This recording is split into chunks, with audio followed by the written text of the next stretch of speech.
Hey guys, good morning. Sorry, Kurt from Time Machine Transport. I'm over here in Laramie, Wyoming. I call it the Al Qaeda truck stop. If you're ever on I-80 in Wyoming, they have the cheapest fuel, well, the cheapest priced fuel in all of Wyoming that I've seen. I get out this way a lot. I'm going out to I got trailers on the deck, so doing 3 drops in Utah and 1 in Reno. Broker gave us a really good price on it. So anyways, and we have our own authority, so if you guys ever need any questions about getting into your own trucking, if you don't have your own authority, give me a holler. My number is 414-477-7845. Kurt from Time Machine Transport, obviously. Anyways, so I'm doing a follow-up video on the turbo we installed. I showed in the very first video, I showed the doser valve and a fitting with a Boss O-ring on it. You don't need either one of those. This is a pre-EGR turbo, which I didn't know. Like I said, I'm not a mechanic and I don't pretend to be one, but you don't need the doser valve and that fitting with the Boss O-ring. Those are post EGR. This is pre-EGR. So very simple to put in. It wasn't difficult at all. I am having some issues, not with the turbo, but with the truck itself. And that's why I'm kind of doing the video. So anyways, today is Wednesday January 22nd, or 23rd actually, 2020. So last Sunday, my wife and I were at the shop. We were getting all the old stuff out of our spare truck and putting it in this truck, so I can get rolling out here. So anyways, this truck was parked outside. Our spare was in the shop. So when I went to start this, it was frozen. It was super cold, and I didn't have the tanks topped off. So anyways, what I do, and I've jumped this truck at our shop probably 8 to 10 times, and other trucks probably 20 or 30 times. So I've become pretty good at it. So what we had to do is we put our battery charger on boost charge, because the batteries get pretty weak too in that extreme cold.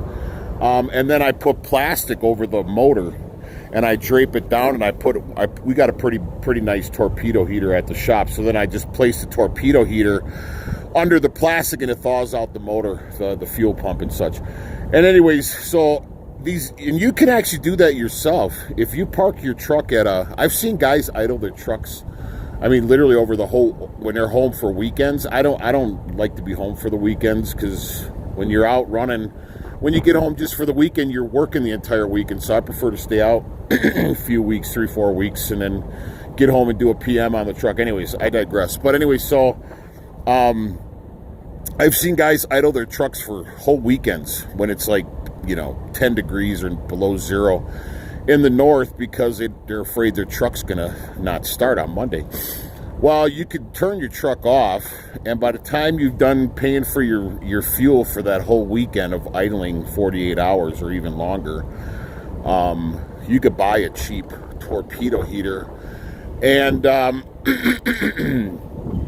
and you can get some that just run off a pro. You have to plug them in, but our trucks always have power inverters on them. So, but even our pickup truck has a power inverter, which, if you were thinking about this I guess as the big picture, you would think that, hey, I'll just install a power inverter in my truck for $150, which I did one on our old shop truck, and that was probably the inverter itself was probably $100, the wiring and then my time or whatever. So it wasn't that difficult. You can look it up on YouTube.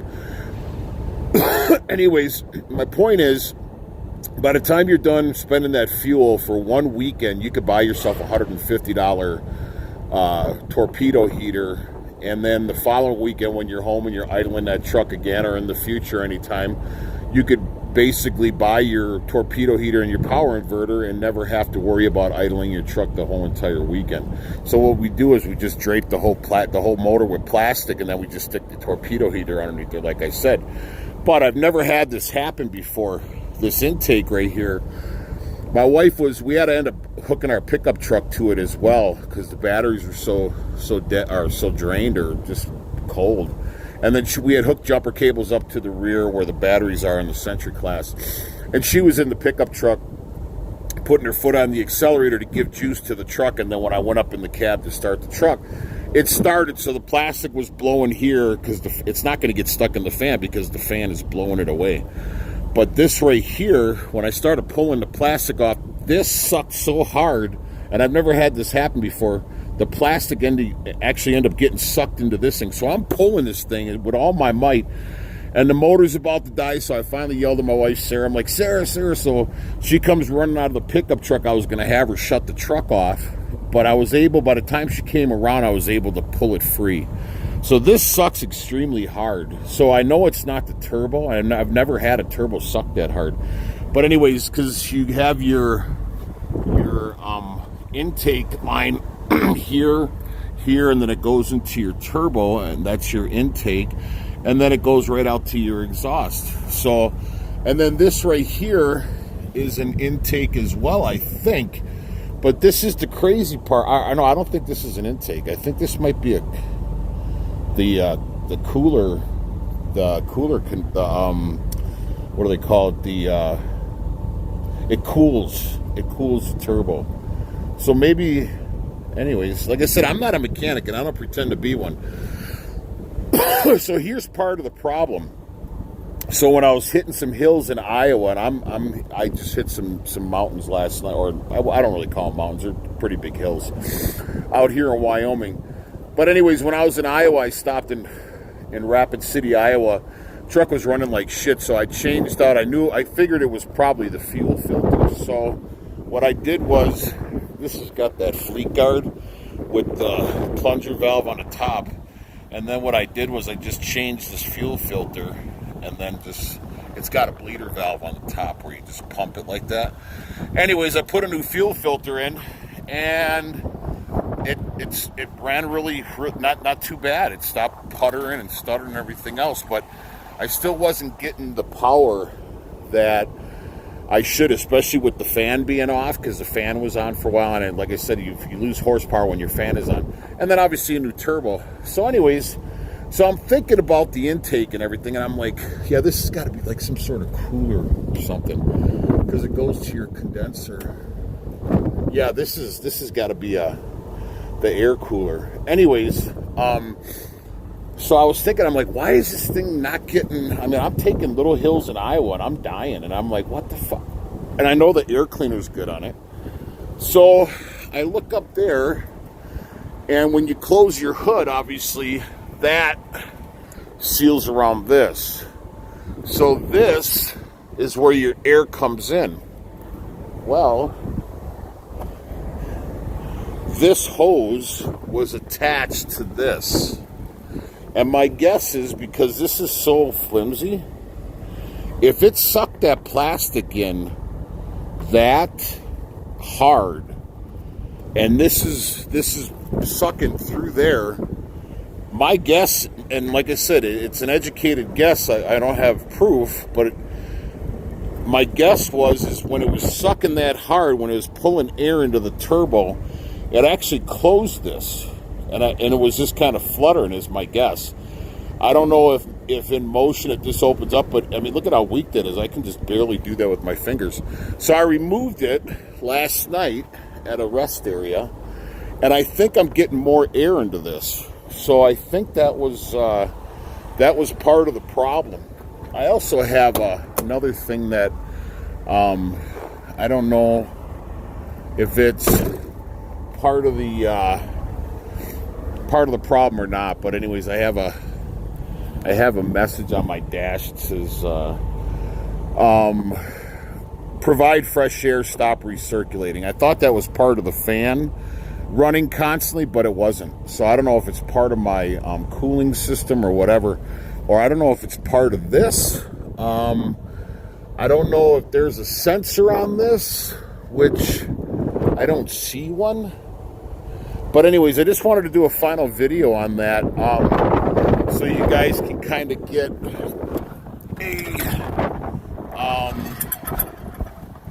an idea what's going on with that. So, anyways, a buddy of mine's like, Kurt, why are you dumping so much money in this truck? I mean, we got a lot of money in this truck. We only bought this truck from Fresno, California for $7,900, and we painted it and did this and did that. But we completely redid the whole inside of this truck. And we built custom cabinets. Well, I wouldn't say they're custom, but I built them out of birch plywood. I'm getting some chip in here on some ends that one of the mechanics did. And anyways, I did the full fret. We did cabinets up here. So instead of regular closed or open cabinets, we got, excuse my truck, it's a little messy. I carry a bug out bag and a 12 gauge shotgun and 45 and everything else. Anyways, so, and then which is really cool is these lights come on up here by a switch we put in back here. And it lights up really nice. We got to redo the floor in here. I went cheap on the floor and I regret it, but it's, you know, buddy says, why did you dump so much money in or why do you keep fixing this truck and excuse me and everything else? And tell him, man, I'm like, you know, we got a lot of time and money invested in this truck, man. We can't just, you know, I love this truck. This is my baby. And all of our trucks, we name them. So this one's her name is Liza because she was from California, Liza Minnelli. So anyways, I just wanted to do a video on you guys, for you guys on what I think, and I have 3 faults on the dash too, which it goes from 3 to 2 eventually when I start when I engage the parking brake. But anyways, I know one of them is an ABS sensor on the front driver's side axle. It's an ABS sensor. The number 2, I have no idea. They can't read it at the TA, so I'm gonna have to bring it over to Freightliner. But if you guys have any idea, this is where it comes across here when I'm driving, and it flashes a few times, and it happens every like 10 or 15 minutes. It just starts flashing, and it says provide fresh air, stop recirculating. So if anybody knows what that might be, let me know, man, because I'm stumped. We've changed all kinds of sensors and coolant lines and the ECM and the wire harness, and now the fan is off finally. So I thought the fan was linked to that, obviously, which it's not. So anyways, sorry I'm babbling. Beautiful, well, it's cold here, but it's a beautiful sunny day. And like I said, I apologize for the doser valve and that Boss O-ring. But like I said, I'm not a mechanic. I don't pretend to be one. So if you guys are ever in Wyoming, exit mile marker 290, come to the Al-Qaeda truck stop, cheap fuel. I wouldn't eat here. I mean, their showers are, I've never showered here. I don't even like to go in here with my clothes on. But they're super nice people. Their parking lot, they kind of fill the potholes occasionally. But I personally wouldn't eat here. I eat out of my truck as much as I can. But anyway, so if you guys, if the video was helpful, like and subscribe. And if you guys know anything about that, the other the code I'm getting on my dash, I'd really appreciate it. And I hope this video finds you well, and I hope everything is well for you. Ciao.